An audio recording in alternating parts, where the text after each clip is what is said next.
Welcome to the UN ESCAP online course for negotiating regional trade agreements for trade in times of crisis and pandemic.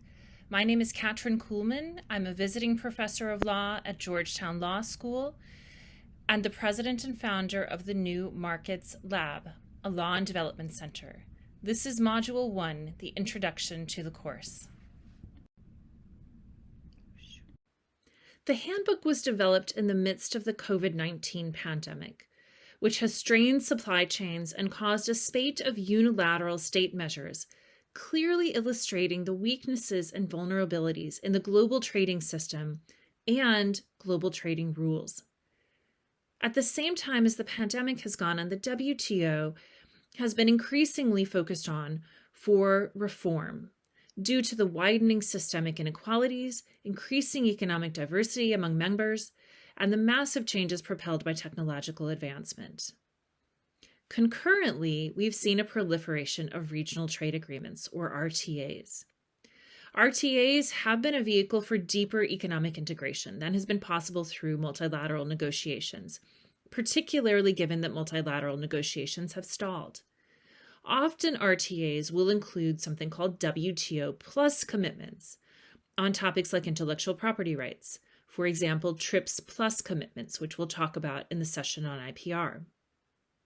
RTAs also touch upon issues that are yet to be addressed by the WTO and incorporate both economic and social considerations, such as environmental sustainability and protection, competition policy, digital trade, gender, and labor. These are often referred to as WTO Beyond, WTO Extra, or WTO X issues. As the handbook highlights, there's also the potential to integrate crisis-specific provisions into RTAs going forward, and this will be a focus of the sessions that we have to come. The handbook was developed with the objective of making trade rules more resilient and presenting options for negotiators, policymakers, and other stakeholders to consider as RTAs are designed in the context of crisis and pandemic going forward. It contains 9 chapters, including those that cover trade in essential goods and services, trade facilitation, SPS and TBT measures, intellectual property rights, digital trade, transparency, development, and building forward better. And in most cases, where possible, RTA options have been presented based on a methodology that I will now briefly outline and which you can see in this slide. So in most cases, we tried to start with baseline options. These are options that encompass minimum standards that have broader support. Some of the baseline options, in fact, many of the baseline options, track with the provisions of the WTO covered agreements.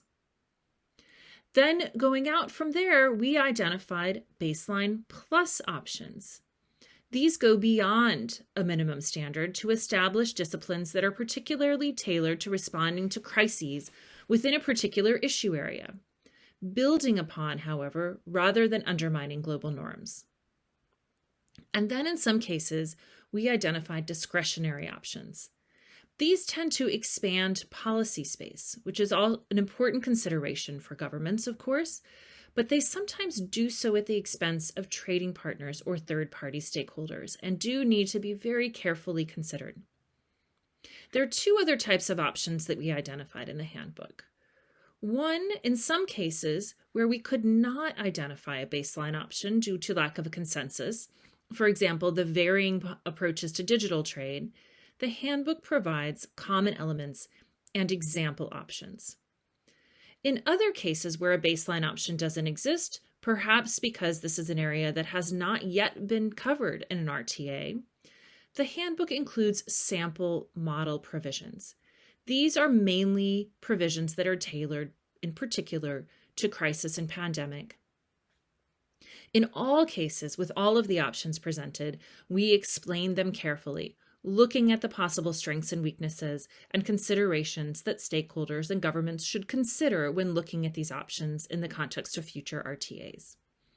And finally, I want to note that some of the options are derived from a broader research project that I have led, both academically and with the work of the New Markets Lab, to catalog diversity and flexibility in regional trade agreements and international economic law in order to address economic and social development considerations.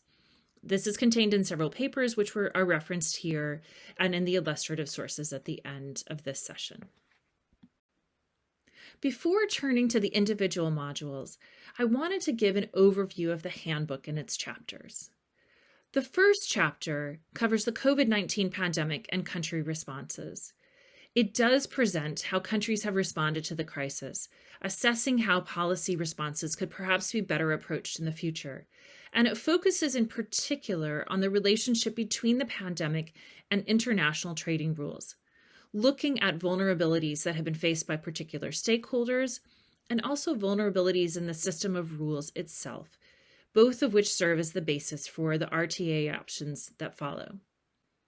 The second chapter rightly focuses on essential goods and services and how RTAs can better ensure uninterrupted flows of trade during times of crisis. This session addresses aspects of essential goods, such as approaches to identifying and defining essential goods, export restrictions, and rules of origin. With respect to essential services, the chapter looks at procedural liberalization of cross-border movement of natural persons, mutual recognition of qualifications, and crisis-specific responses. The third chapter focuses on trade facilitation and how RTAs can help streamline cross-border trade during crisis, including exploring options on expediting and simplifying border procedures and processes. It also covers digitization of border procedures, including systems for acceptance of electronic payments and documents, and single window systems. The fourth chapter covers SPS and TBT measures, given the importance of these measures during times of crisis. The session assesses options on simplification of procedures, harmonization and mutual recognition, and adherence to rules-based principles and risk assessment on SPS and TBT. Session 5 will focus on intellectual property rights, which has been an incredibly important topic during the pandemic. The chapter will present existing flexibilities under the WTO TRIPS agreement, as well as the calls for a broader IP waiver, which many countries have pressed for in order to improve access to COVID-19 vaccines. It will highlight other considerations related to IPRs as well, and ways in which RTA provisions balance innovation with equitable access. The sixth chapter focuses on digital trade, and the pandemic has highlighted that the importance of this topic due to the exponential growth in digital trade and e-commerce, which is a trend that is likely to continue.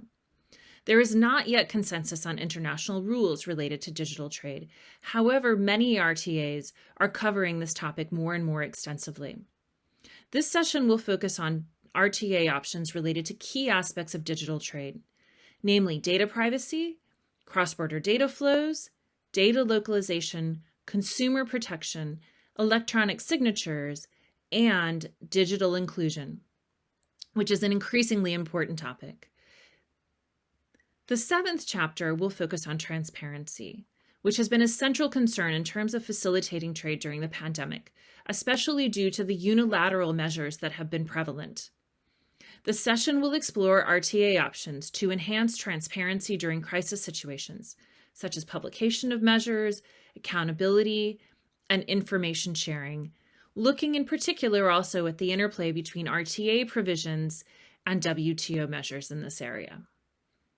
The eighth chapter covers a very important topic that really cross-cuts all of the chapters of the handbook, development. And here, the chapter will focus in particular on the vulnerabilities faced by individuals and states during the pandemic and how these connect with provisions in RTAs. In particular, this chapter will look at special and differential treatment and the emerging trend to include sustainable development in regional trade agreements. And the final session focuses on building forward better, highlighting issues that are covered in the handbook which really deserve deeper attention going forward. These include environmental sustainability, gender inclusivity, treatment of SMEs and RTAs, investment, and labor. All of these are central to building forward better and addressing the Sustainable Development Goals moving forward beyond the crisis. And these will be the focus of future efforts to expand upon the handbook. Finally, here are some of the illustrative sources that are covered in this chapter and which were touched upon in the presentation. I look forward to seeing you for the next module.